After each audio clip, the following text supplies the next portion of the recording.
Belial or Belial's contracts. In a flash of fire, the seal of Belial burnt into the paper to accept the contract before Raynor put it down and then pulled out another. He was just summoning it when an enforcer stepped forward, one big hand falling on Gomer's shoulder, and that was it. Gomer would be lost to them. It's from Fragile Hearts. So, this month we're going to discuss the concept of demonic contract, or rather, Belial's contracts. You can call him Belial or Belial, whatever you prefer. I tend to call him Belial most of the time. Anyway, back to the contracts, and how they work in the context of the Veil universe.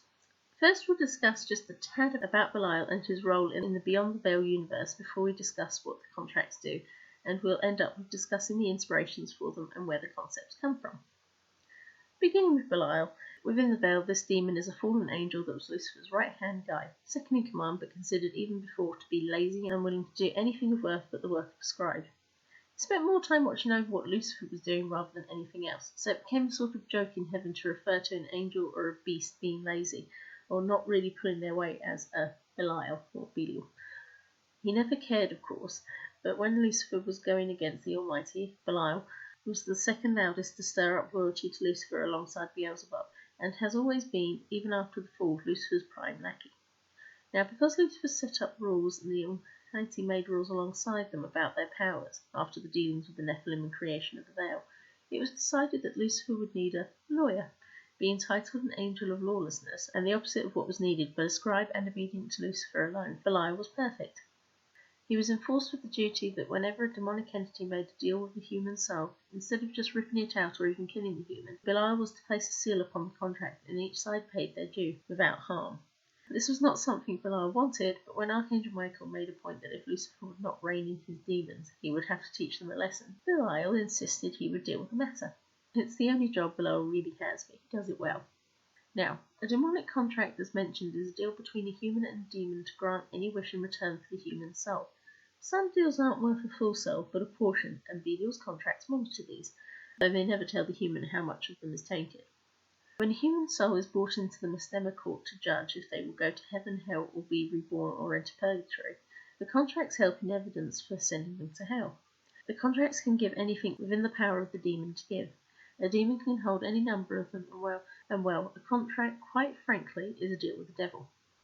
But Belial's job is to ensure that anything bearing his seal is considered legal, anything not is illegal, and therefore the demon is punished for not showing true obedience to Lucifer. For this, a demon can find themselves being punished just like a human soul and easily treated like furniture by other demons in hell. Not to mention trapped in hell forever unless some mortal remembers their name and summons them. Belial has enforcers to do this job and works alongside Nurgle to identify which demons are scheming. With Belial's seal oddly holding more power than any angelic contract, often a being within the Veil that is not demonic may request that Belial recognise a contract they have created, including those of vampires owning demons to work for them. It may seem very basic and straightforward like this, but it's interesting to know the power a demonic contract holds in the Veil. Then we talk about inspirations. Well, simply put, the term deal with the devil should give it away. In popular culture, we are encouraged that all the worst people around who seem to do wonderfully well in life despite themselves are in league with some demon. Then there is, of course, the legendary story of Faust, making a deal and asking for things that never truly satisfy him and teaching us a lesson about greed and accepting what we have. This is part of European folklore that Faust exemplifies best, but was also used as a way to condemn witches during witch trials. Often people accused were claimed to have been given their powers and abilities by the devil in some kind of pact. I recall in one accusation this included either bowing to a goat or kissing a cat's backside.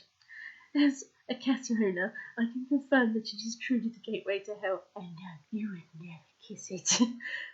This is the main thing I can tell you as background inspiration for Belial's contracts. And as for Belial, well, I once read that Belial as a demon was Hell's lawyer alongside Tammuz, but somehow the idea of putting the angel of lawlessness in charge of this kind of thing seemed amusing enough and contradictive enough to work, which kind of seems to be a running theme with Hell. Anyway, thank you for listening.